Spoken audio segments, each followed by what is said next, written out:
le petit conseil pour la paire de skis, quel que soit je dirais le niveau au début, on prend une paire de skis où la spatule dépasse pas la cote entre le menton et le nez. Après, si on veut aller plus fort sur les pistes et qu'on est vraiment expert, on peut aller avec une spatule à les lignes des yeux au-dessus. Il n'y a pas d'intérêt. Et pour les débutants ou les petits ou ceux qui skient peu dans la saison ou qui peuvent avoir des genoux fragiles, en dessous du menton, c'est parfait. Donc c'est la première chose à savoir. Après, effectivement, il faut choisir également ses chaussures. Et une fois qu'on a choisi son équipement, il faut appairer. Donc régler les skis en fonction de la taille des chaussures. Donc la première chose pour faire un pré-réglage rapide, sur les chaussures, on a toujours la longueur de la coque en millimètres qu'on retrouve à peu près sur les verniers de fixation. Donc là j'ai une paire de chaussures qui a une coque de 313 mm, je peux déjà pré-régler comme ça. Donc c'est des réglages qui sont très efficaces, très rapides parce que c'est des fixations de location. Donc effectivement les gens qui soient efficaces en magasin. Après on positionne la chaussure, là je vois que j'ai un petit ajustement à faire à l'arrière, peut-être un petit cran en moins.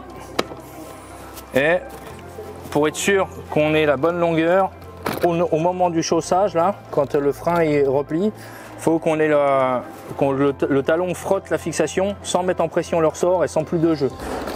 Donc là, j'ai un bon réglage. Et après, pour s'assurer que tout est bien calé, on a le milieu de la chaussure qui est marqué par un trait qui doit être aligné avec le milieu du ski qui est marqué par un autre trait. Là, je vérifie. L'important, c'est par contre de régler évidemment les deux côtés pareils. Donc là, mon premier réglage est fait sur ma première chaussure. Je vais faire en parallèle le deuxième ski. Donc là, les skis sont réglés pour la longueur des fixations, l'emplacement des blocs. Après, il y a la pression de déclenchement des fixations pour la sécurité, pour les genoux. Et donc, le principe de base qu'on prend, c'est qu'on prend le dixième du poids. Et suivant le niveau de skieur, on va mettre le même chiffre ou réduire un peu. Moi, j'ai pour principe de ne pas mettre plus fort. Après, les gens, s'ils pensent qu'il y a du déclenchement intempestif, libre à eux de durcir les ressorts. Des conseils, parce que le jour où on prend une grosse chute sur neige dure, c'est plutôt les genoux qui prennent plutôt que les skis qui déclenchent. Donc, admettons, pour une personne de 70 kg qui skie correctement, mais qui ne fait pas du chrono sur les pistes, on va partir plutôt sur un réglage de 6. Donc après, ça se passe là derrière, on a des vis de réglage avec un curseur.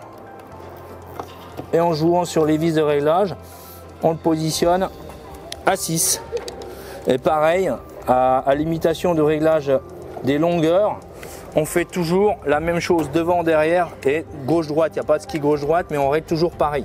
Il y a des gens qui commencent des fois à essayer de mettre plus de facilité de déchaussage à l'avant. Moi, je pense que c'est très compliqué tout ça. Pour le peu de ski qu'on fait, la qualité des pistes, vaut mieux rester sur des réglages standards. Donc voilà, au niveau du réglage, j'ai tout réglé, et l'intention des ressorts et la longueur des chaussures. Ça, pour une personne de ma taille de 70 kg, c'est prêt à l'emploi. Après, on peut évoquer un peu l'entretien des skis. Donc l'entretien des skis, nous à la bourse, on n'est pas équipé pour faire de l'entretien à chaud, fartage à chaud. Ça se fait très bien en magasin, où les gens qui sont un peu équipés, qui sont passionnés par ça, le font à la maison. Ici, on fait du fartage à froid, donc c'est des fards liquides qu'on applique au chiffon. Donc ça se fait sur une semelle propre. Là ici, j'ai pris au hasard des skis qui sont issus de magasins.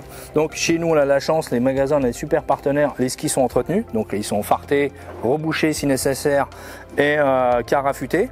Mais si j'avais des skis issus de particuliers qui sont moins bien entretenus, on fait un petit nettoyage. Déjà, défartage, ça se fait avec par exemple de l'essence F, où il y a des produits de défartage qu'on peut acheter en magasin. Mais l'essence F étant moins chère et en droguerie, ça se trouve facilement.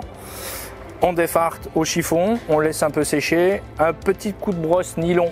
Alors ça, il faut des brosses du matériel d'entretien de ski, hein. C'est quand même mieux. Dans le sens de la glisse, là on enlève tout ce qui est, on nettoie les micro-structures à la brosse. Après on applique le fard liquide au chiffon, on laisse blanchir, donc sécher. Après dans le sens de la glisse, un petit coup de chiffon ou un petit coup de brosse nylon de nouveau. C'est brillant et c'est parti pour en fard liquide 2-3 journées sur de la neige canon qui est un peu abrasive, peut-être un peu moins. Fart à chaud, ben après ça dépend de la qualité de neige, mais un fart à chaud, on peut faire 3-4 bonnes journées de ski. Après le petit test tout simple pour voir si les skis sont encore suffisamment fartés, on prend une goutte d'eau. Il y en a qui parlent de la salive, mais bon, dans la salive c'est pas tout à fait pareil, donc ça fait pas le même phénomène. On met une goutte d'eau sur le ski. Si elle reste sur les bords en forme de goutte, avec des bords qui sont repliés sur elles-mêmes presque, c'est parfait. Si on penche le ski et qu'elle glisse dessus, c'est top. Par contre, si elle vient un peu à s'étaler et à adhérer quand on pense ça, c'est qu'il n'y a plus assez de fart, c'est le signe qu'il faut commencer à remettre un petit coup de produit.